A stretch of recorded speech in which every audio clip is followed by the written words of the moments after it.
Most welcome in the UPSC study official. ये video आधे घंटे का है, इसमें जानता हूँ उसको बहुत कम लोग देखेंगे क्योंकि इस वीडियो में कोई मिर्च मसाला नहीं है। मिर्च मसाला नहीं है, लेकिन ये आपके बहुत काम का वीडियो है यदि आप यूपी पीसीएस की परीक्षा की तैयारी कर रहे हैं तो। देखिए, इस वीडियो में कुल 5-6 प्रश्न हैं और इन 5-6 प्रश्नों पर मुझे बात करनी है आपसे, और आप लोगों की क्वेरी भी थी, इसलिए इस वीडियो को मैं बना रहा हूँ। देखिए, यूपी पीसीएस 2024 की प्री परीक्षा हो गई है। यूपी पीसीएस 2024 का मेंस होना है, 25 का प्री होना है, मेंस होना है, और 26 तो खैर बहुत दूर की बात है। लेकिन देखिए, यहाँ पे कुछ प्रश्न हैं। क्या होता है मेंस परीक्षा, एक प्रश्न। क्यों लिया जाता है मेंस की परीक्षा, कैसे करें मेंस की तैयारी, क्या होता है आंसर राइटिंग, कैसे आंसर लिखा जाना चाहिए, कैसे शुरू किया जाए। तो ये कुल प्रश्न है। देखिए, यूपी पीसीएस प्री की परीक्षा खत्म हो गई है और यूपी पीसीएस का मेंस की परीक्षा जो लगभग मेरी जानकारी में मार्च लास्ट में होना है, और यूपी पीसीएस प्री जो है 2025 जो है वो जून मंथ में होना है, और इसका मेंस जो है वो अक्टूबर में होगा। मैं आपको एक बात बता रहा हूँ बड़े ही ईमानदारी के साथ, बड़े ही दावे से। यदि आप केवल प्री परीक्षा की तैयारी करेंगे तो ये मान के चलिए आपका प्री नहीं होना है, क्योंकि जो लोग प्री परीक्षा की तैयारी करते हैं उनका प्री होने के चांसेस बहुत कम रहते हैं।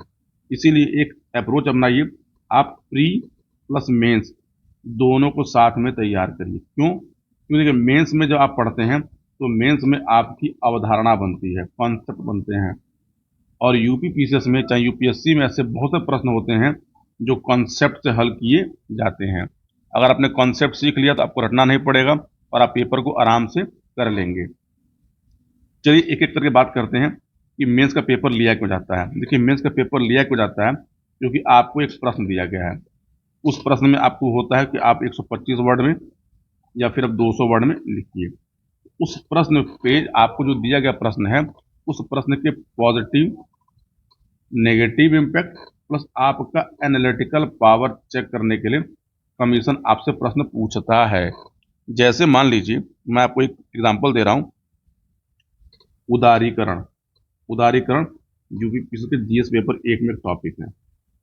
अब देखिए, उदारीकरण पे कितने एस्पेक्ट निकल सकते हैं, तो यही अगर आप जानते हैं तो ये आपका क्या विश्लेषण है।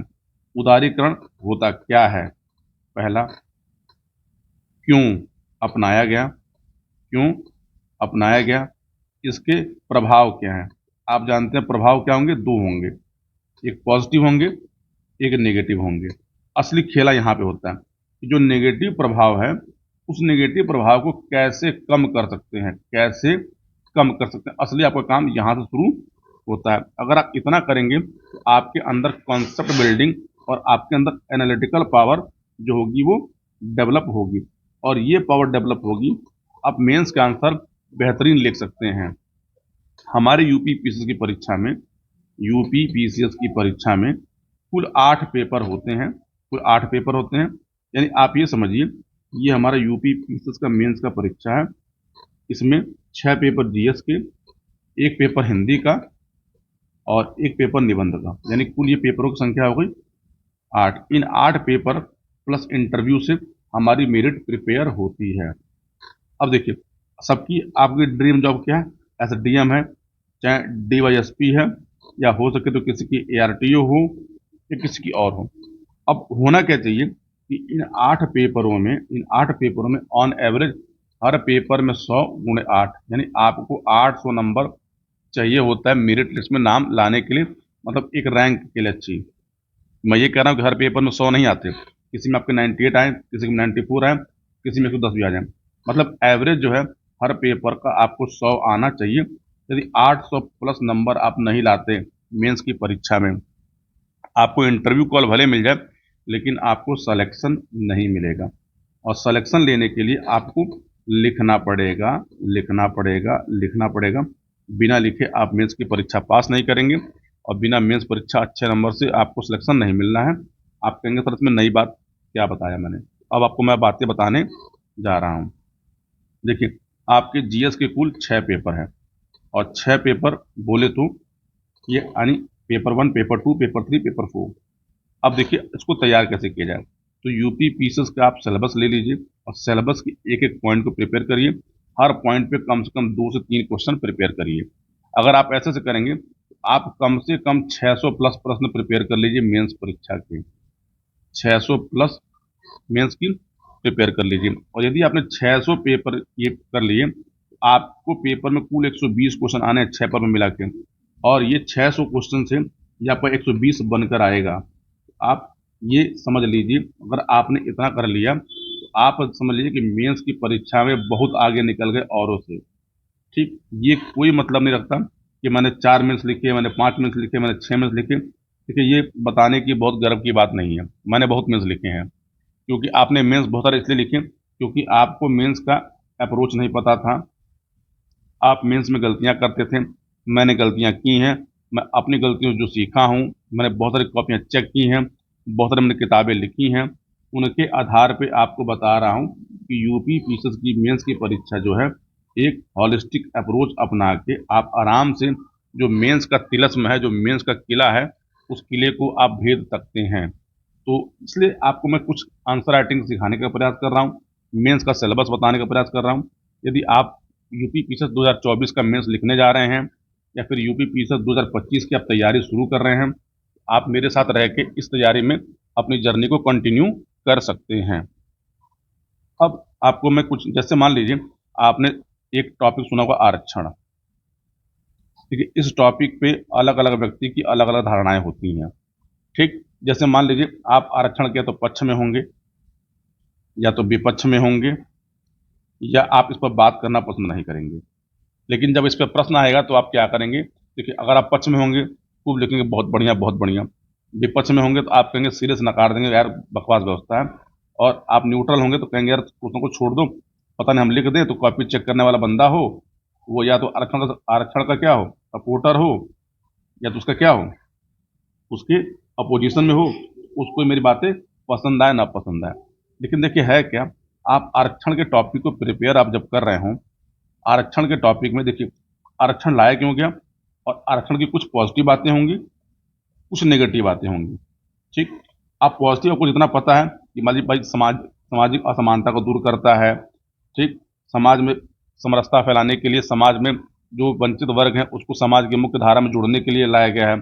अब नेगेटिव मान लीजिए इसमें क्या हो सकता है, इससे क्या होती है, वैमनस्यता का जन्म हो रहा है। ठीक, दूसरा क्या हो सकता है, कटुता की भावना हो रही है, राजनीतिकरण किया जा रहा है इसका। अब आपका अप्रोच क्या है कि आप इस थर्ड पॉइंट पे आइए, इसके जो नेगेटिव पॉइंट हैं, इस नेगेटिव पॉइंट को कैसे आप ओवरकम कर सकते हैं, कि हम किन किन पॉइंटों पे काम करें कि जो इसके नेगेटिव पॉइंट हैं वो धीरे धीरे खत्म होते चले जाएं, और हमारा काम यहीं पे शुरू होता है। तो आप एक सिविल सर्वेंट बनने जा रहे हैं तो सिविल सर्वेंट का अप्रोच यही होता है। जैसे मैं आपको एक टॉपिक और बताता हूं, जैसे मान लीजिए आप जब जीएस का फर्स्ट पेपर पढ़ेंगे, उसमें एक टॉपिक है, वो क्या है, मानव प्रवास। मानव प्रवास। ठीक, मानव प्रवास आप जब टॉपिक पढ़ेंगे तो वहां पे आयोग लिखता क्या है कि विश्व की शरणार्थी समस्याएं, विश्व की शरणार्थी समस्याएं, शरणार्थी समस्याएं, ये आयोग ने लिखा हुआ है। ठीक, उसमें क्या लिखा है, भारतीय उपमहाद्वीप के संदर्भ में, भारतीय उपमहाद्वीप के संदर्भ में आपको इसको प्रिपेयर करना है। क्योंकि आपको इसका मतलब क्या है, क्या क्या जानना है कि पहली बात तो प्रवास क्या होता है, एक आपने जाना।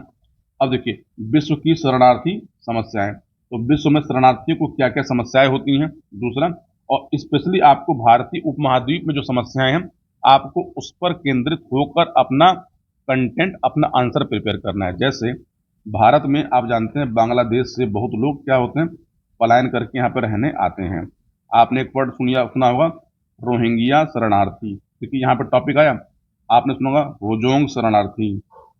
म्यांमार, नेपाल, म्यांमार, नेपाल से बहुत सारे लोग क्या होते हैं, भाग के भारत में शरण लेते हैं।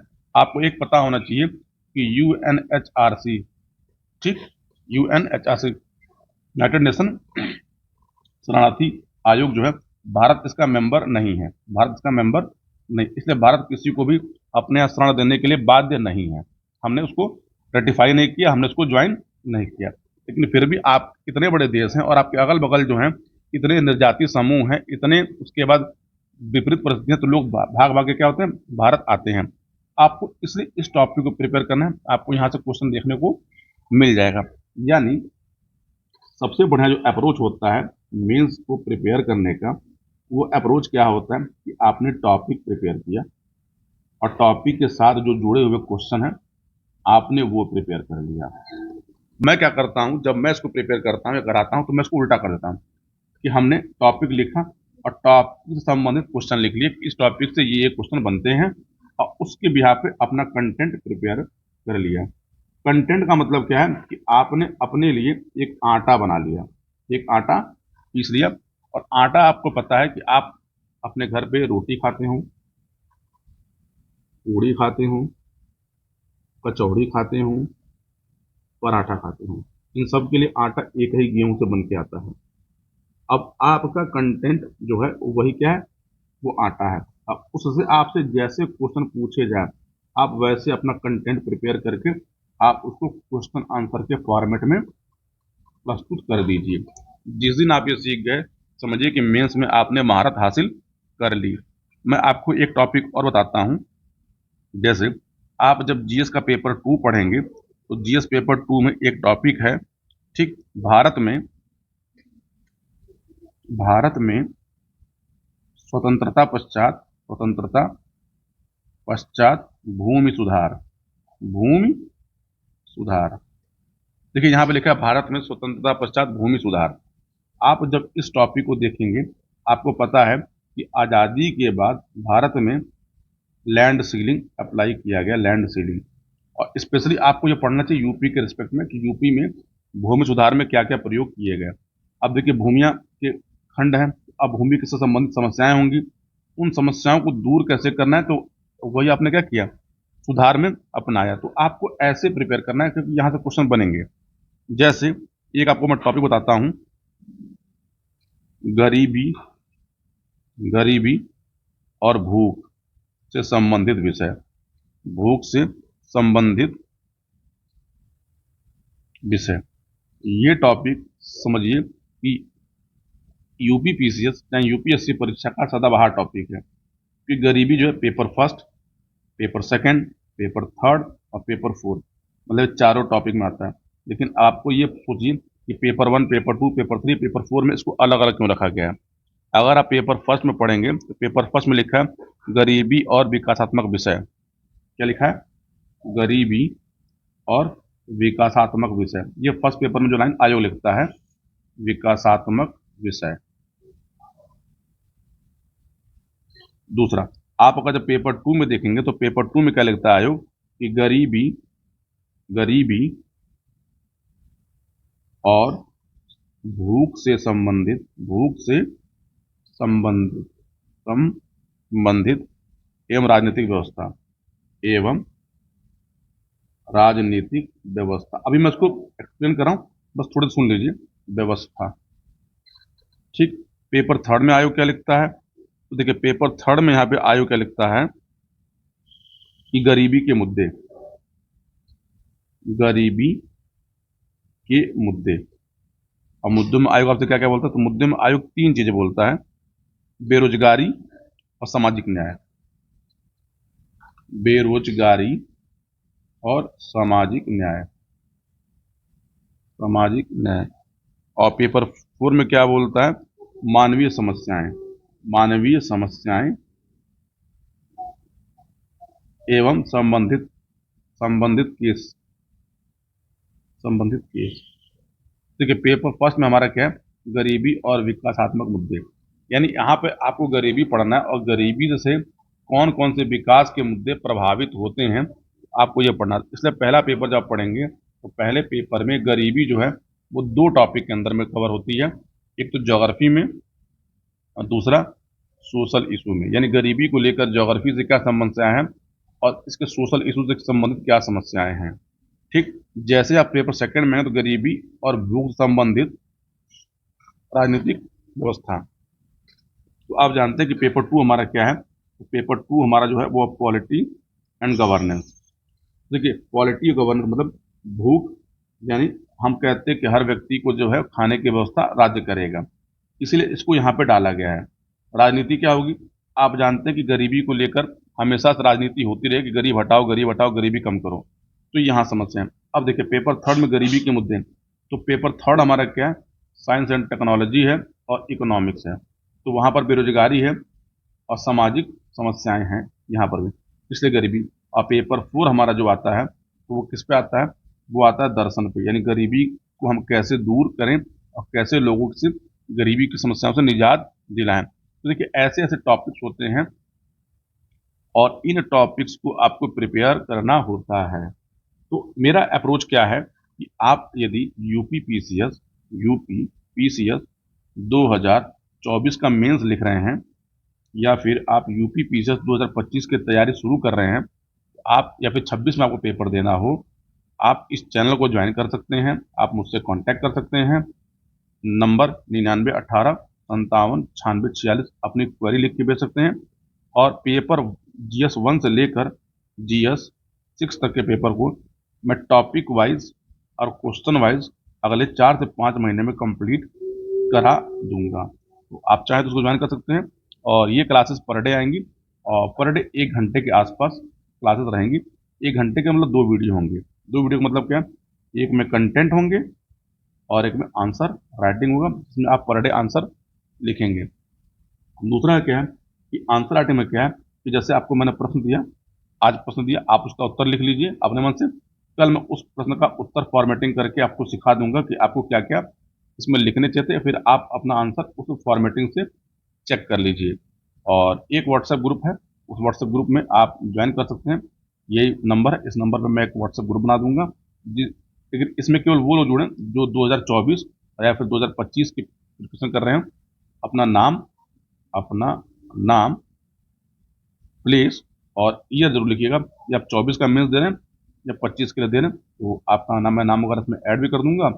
और कल से क्लासेस हमारी रेगुलर रहेंगी, आप इसको ज्वाइन कर सकते हैं। और मेंस की परीक्षा को तैयारी करने के लिए मैं दावे के साथ कहता हूँ कि यूट्यूब पे इससे बेहतरीन व्यवस्थाएं आपको नहीं मिलेंगी। मेरा नाम चंचल है, आप मेरा नाम सेव कर सकते हैं, ये मेरा नंबर है। इस नंबर पे आप मुझसे व्हाट्सएप करके कोई भी क्वेरी कर सकते हैं। कृपया करके कॉल कम से कम करिएगा या ना करिएगा। अगर आप पीसीएस की परीक्षा तैयारी कर रहे हैं तो वही बात करिएगा, मैं अन्य किसी परीक्षा के बारे में बात नहीं करूंगा आपसे। केवल केवल यूपी पीसीएस यही एक लौती परीक्षा है। और यूपी में स्पेशली हम लोग बात करेंगे मेंस की परीक्षा की और प्री की परीक्षा की। तो इसके साथ ही इस वीडियो को खत्म करते हैं, मिलते हैं अगले वीडियो में। तब तक के लिए आप सभी को बहुत बहुत धन्यवाद। पूरा वीडियो देखने के लिए आप सभी को बहुत बहुत धन्यवाद।